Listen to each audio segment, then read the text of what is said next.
But here, we'll be talking about the latest on a differing perspective about what to do about Iran. Over the weekend here, we heard time and time again that the clock is ticking. That's according to many leaders, both here in the United States and in Israel, as well as much of the mainstream media here, that something must be done soon about Iran's alleged nuclear program. Iran was the central topic at this year's American-Israel Public Affairs Committee conference. AIPAC hosted many high-profile speakers, including President Obama. Israeli Prime Minister Benjamin Netanyahu will speak at AIPAC tonight. But earlier today, the two leaders met to continue the discussion. A few would argue against the notion that President Obama is kind of walking a fine line here, both trying to make it clear that a war with Iran is nobody's first choice, but that Iran is a dangerous place and needs to be kept at bay. Here's a little bit about what he said during that meeting today. We do not want to see a nuclear arms race in one of the most volatile regions in the world. We do not want the possibility of a nuclear weapon falling into the hands of terrorists, and we do not want a regime that has been a state sponsor of terrorism being able to feel that it can act even more aggressively or with impunity as a consequence of its nuclear power. Well, President Obama has been criticized by many conservative leaders here in the U.S. as well as in Israel for not being tough enough on Iran. But today he seemed to be trying to make it clear that no matter what happens, the two countries are in this together. Here's Prime Minister Benjamin Netanyahu. Americans know that Israel and the United States share common values, that we defend common interests, that we face common enemies. Iran's leaders know that too. You know, for them, you're the great Satan, we're the little Satan. For them, we are you and you are us. So we want to talk more about the rhetoric and the reality today. And to help me do that, I'm joined by Max Blumenthal, a writing fellow with the Nation Institute. Max, let's kind of break this down. There have been many instances since President Obama came into office that people would say, you know, Israel says jump and the U.S. says how high. That's the perspective of some. Other people say, you know, President Obama is, you know, not trying to do everything that he's being told by Israel. What's going on here? I mean, do you think that Israel does, in fact, drive the U.S. foreign policy? With respect to Iran, it's driving it right now, but it's not driving it to as far as it wants to. It's not able to move the red lines to where it wants to go.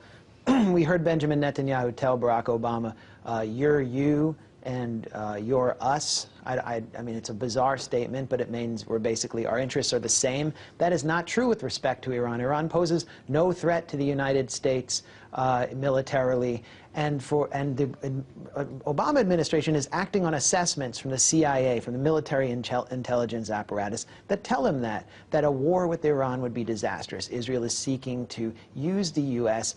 as its proxy to attack Iran through AIPAC. And what AIPAC is doing in Congress right now is it's given Congress an ask, meaning they're asking Congress to authorize a resolution declaring that the red lines should move, meaning that the U.S. will go to war if Iran crosses these red lines, and the red lines will be that Iran has nuclear capacity and not a nuclear weapon. And Obama has said Iran has to get a nuclear weapon before we decide to act militarily. So they're not, the U.S. is not them, and they are not us. There seems to be, that is an important distinction to make between the two countries and their interests, and what they've said sort of that line is.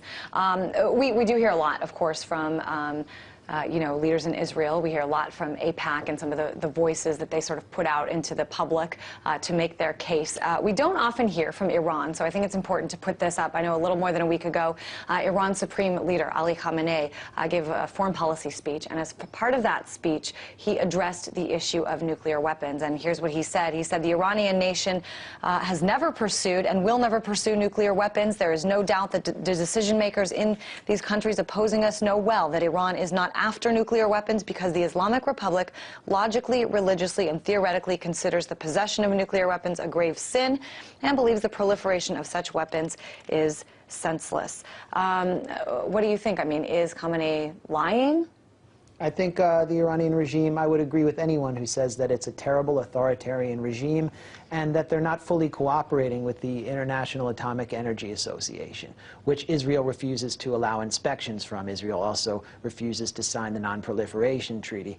But According to U.S. Joint Chiefs Chairman Martin Dempsey, Iran has practical concerns. It is going to act in its own best interest. Its own best interest is not to launch a nuclear strike on Israel. Even Tamir Pardo, the head of the Israeli Mossad intelligence service, says that. And Meir Dagan, the former head of the Mossad, has said that. So it's really Benjamin Netanyahu and Ehud Barak acting through AIPAC, which is like their shadow government in Washington, to alter American policy and move it against American interests. And they've already done that with sanctions. The Obama administration has fought sanctioning Iran's central bank because they knew that it would raise gas prices and oil prices inside the U.S. Congress passed it 100-0, this AIPAC resolution, and now we have high gas prices, and Americans don't really understand why. And now they're pushing a U.S. war for Israel through AIPAC. So you're saying that Iran is not, you know, a sincerely, genuinely nice, kind country, but you believe that they're not pursuing nuclear weapons? They may be pursuing nuclear capacity. All I know is they're not complying with the IAEA, and that they, even according to senior members of the military intelligence establishment in Israel and the United States, are not inclined to attack Israel or the U.S. This is about regional power. It's about consolidating the role as a regional power. And I think an older Israeli government that was more clever might have allowed them to get nuclear capacity so they could portray themselves as this little victim in the Middle East. But Netanyahu, it seems so messianic and so influenced by a neoconservative line of thinking that he's taking Israel down this path of self-destruction, hyping war rhetoric and pushing the United States, attempting to corral the United States into a war that could be catastrophic, according to the world-renowned economist Nouriel Roubini, a war that could cause a global recession. Absolutely. This is not good for Israeli interests either. And I think that there are a lot of big players in the U.S. itself that are concerned about exactly what you just said, that the neocons are sort of pushing this agenda. I want to pull up something, just in case you missed it. It was a full-page ad today in the Washington Post. We'll put it up on the screen. Basically, a picture here of President Obama and Netanyahu. Various quotes here by top officials, current and former secretaries of defense, the chairman of the Joint Chiefs, all essentially saying the consequences of attacking Iran are too grave. Now is not the time. Asking the president to resist the pressure for a war with Iran.